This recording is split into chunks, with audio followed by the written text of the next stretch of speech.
I've talked before about making up end papers using paste, where you paste both sides of the paper when you're putting together the pieces for the made end paper. This is a quicker version. You have to do an awful lot of boning, but it's quite effective. It is slightly more, it is slightly quicker, but it does mean you tend to get a bit of a curve on the end paper. I'm just putting PVA on the marble piece, and I'm going to put it down as soon as possible onto the white sheet, which is here, and as you see, not folded. So I'll put that across there. I'm just going to lay this onto the white sheet, and there it is, flat down. The white sheet not folded at all at this stage. It will be later on. Making sure I'm on a clean piece of paper, which I'll find over here. I'm going to put this down and really, and using a clean piece of waste paper, put it over the top and give it a really hard bone down over the top. And you've got to go on doing this for quite a long time, because the paper will be trying to stretch in the dampness of the glue, and you just have to stop it as much as possible. Big chemicals press them, but this is just to stop the fibres expanding more than necessary. Being glue, they will stop quite soon. They won't stop with paste. With paste, the moisture means that they'll just go on expanding. So that's reasonably flat, and I can now, there's a bit of expansion there, I can now put that under a weight and just let that press. You can see there is a bit of a curve, but it'll probably be okay, and can be pressed out. Here are the ones I did earlier, where I have got two made up pieces of, two made up end papers, which are like that. You can see that there's a bit of a curve, a slight curve outwards. I have had them pressing, and it's gone to some extent, but it's still there slightly. I probably ought to press them a little bit more, but they're quite reasonably together.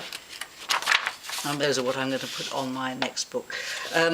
You will notice that there's quite a strong pattern here, and you do need to make sure that your end papers match each other. If that's the board papers are on the outer side, that's the front, that's the back, and you've got to make sure that they're the right way up, not round like that, because that would look rather peculiar. They do need to match each other, so you do need to make sure you get them the right way up.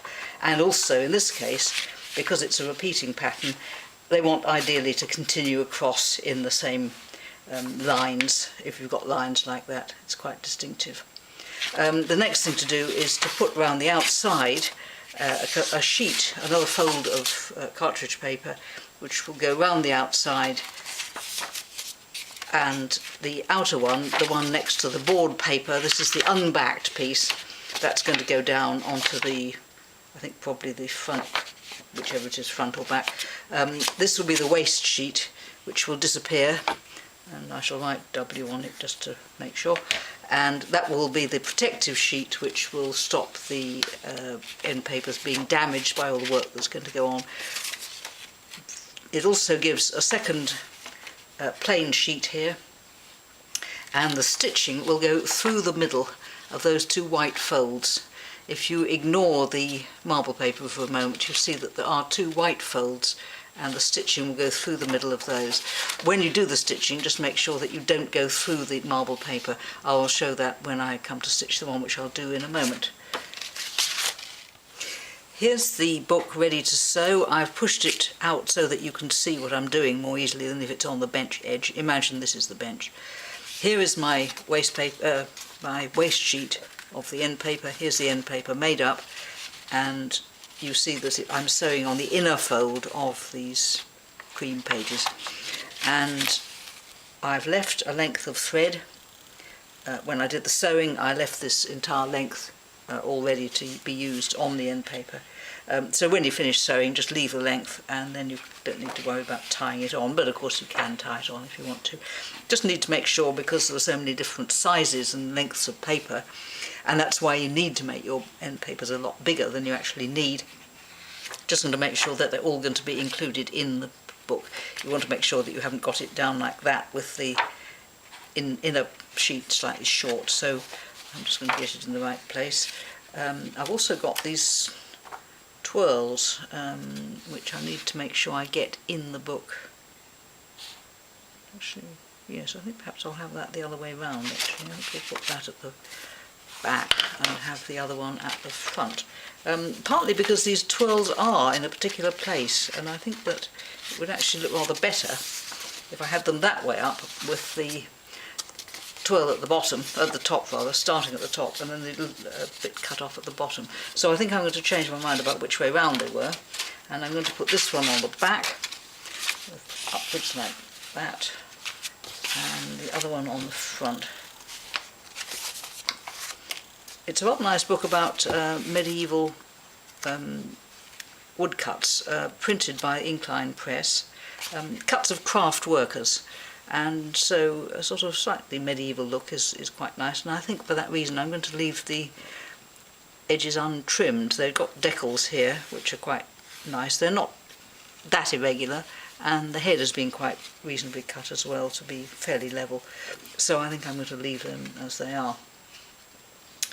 So I've made sure I've got my right end papers in the right place. There they are, and that's the front, and I've got my twirls in the right place, and so I'm stitching through the middle of the cream papers. So it's exactly the same as the ordinary sewing.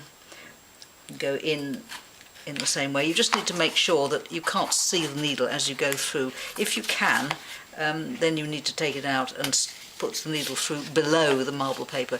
You don't want to make it stick up and so you see threads through there, so you're stitching underneath the marble paper. But the sewing pattern is exactly the same. Just make sure that's okay. And you just come around the threads in the cords in exactly the same way. You don't need to have the frame up for this.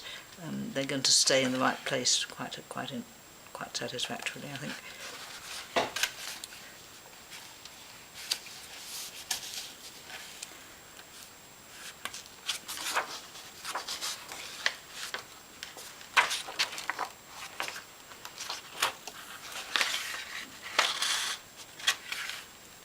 Pull them fairly firmly.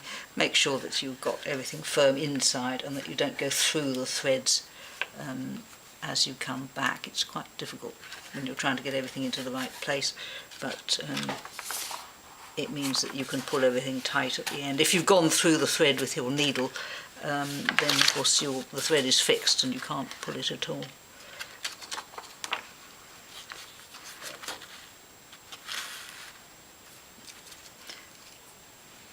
The cords we can straighten up as soon as we've got the boards in place, and as soon as we've got the end papers in place. Now I've gone through the thread there, so I'm going to take that out. So then I can pull it quite firmly.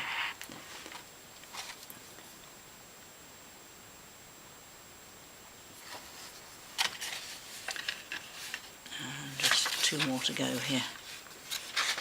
It's slightly awkward because you have got the cords flapping about a bit.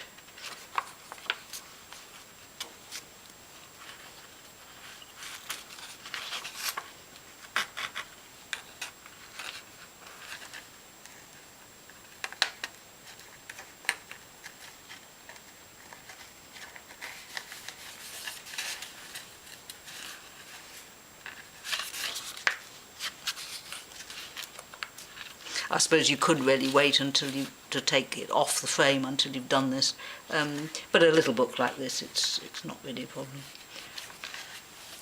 And when I finish, I get to the end, come out of the kettle stitch, make quite sure I can't see any threads down there. That's fine, and then just pull everything firmly. Do a kettle stitch, and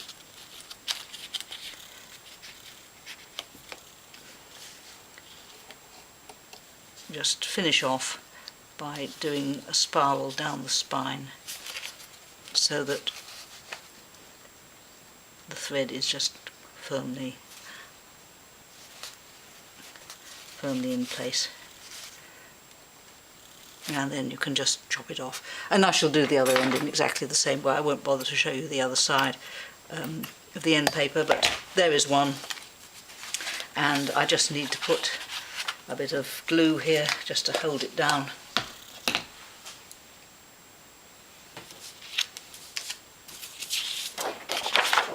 So a piece of waste paper there,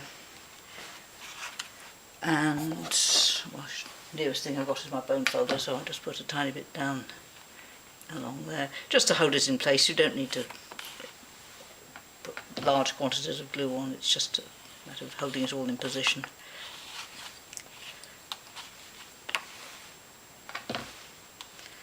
Make sure I wash the bone folder afterwards and get that in there. Fold this over and make sure that it's level with the rest of the spine. And then when I've done that, the back will be glued, and I shall then trim the end papers to the page edge. As I say, I don't think I'm going to trim them. I could have ploughed the whole thing, but I don't think I will. I think I'll just leave them as they are. I think they're rather nice. And it is quite appropriate for this particular book.